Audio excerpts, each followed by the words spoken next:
வணக்கம். ஆப்பிள் டிவியின் புதுவையின் இன்றைய தலைப்பு செய்திகள்.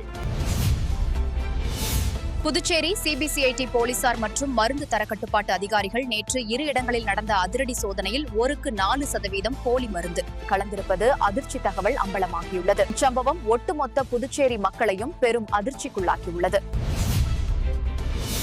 புதுவை நெல்லித்தோப்பு பகுதியைச் சேர்ந்தவர் கவுதம். பல்வேறு குற்ற வழக்குகளில் தொடர்புடைய ரவுடியை குண்டர் சட்டத்தின் கீழ் போலீசார் கைது செய்தனர். வில்லியனூர் செய்தியாளர் தாக்கப்பட்ட விவகாரம் தொடர்பாக நாம் தமிழர் கட்சி ஒருங்கிணைப்பாளர் சீமானை விசாரிக்க சம்மன் வழங்க போலீசார் சென்னை விரைவு. போலி மாத்திரைகள் தயாரித்த விவகாரத்தில் முதலமைச்சர் மௌனம் காப்பதை கண்டித்து நெல்லித்தோப்பு மற்றும் காமராஜ் நகர் தொகுதியைச் சேர்ந்த ஜேசிஎம் மக்கள் மன்ற நிர்வாகிகள் 100க்கும் மேற்பட்டோர் சுதேசி மில் அருகே கண்டன ஆர்ப்பாட்டத்தில் ஈடுபட்டனர். மாவட்ட தேர்தல் அதிகாரி குலோத்துங்கன் தலைமையில் வாக்காளர் பட்டியல் சிறப்பு தீவிர திருத்தப் பணிகள் குறித்து ஓட்டுச்சாவடி நிலை அலுவலர்களுடன் ஆலோசனைக் கூட்டம் நடந்தது. புதுச்சேரி டிவிகே விஜய் பங்கேற்கும் மக்கள் சந்திப்பு நிகழ்ச்சியை லாஸ்பேட்டை ஹீலிபேட் மைதானத்தில் நடத்த அனுமதிக்கக்கூடாது என பொதுமக்கள் எதிர்ப்பு தெரிவித்துள்ளனர்.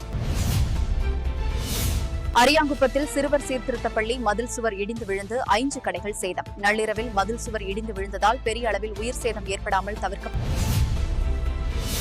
போலி மருந்து 7 இடங்களில் ரெய்டு நடத்த சிபிசிஐடி போலீசாருக்கு நீதிபதி அனுமதி வழங்கியுள்ளது. இதையடுத்து புதுச்சேரியில் மேலும் 7 இடங்களில் சிபிசிஐடி போலீசார் சோதனை நடத்த உள்ளனர். புதுச்சேரியில் பணிபுரியும் பெண்கள், கல்லூரி மாணவிகளுக்கு புதுமை பெண்கள் பெயரில் இ-பைக் வழங்கும் திட்டத்திற்கு அரசாணை வெளியிடப்பட்டுள்ளது.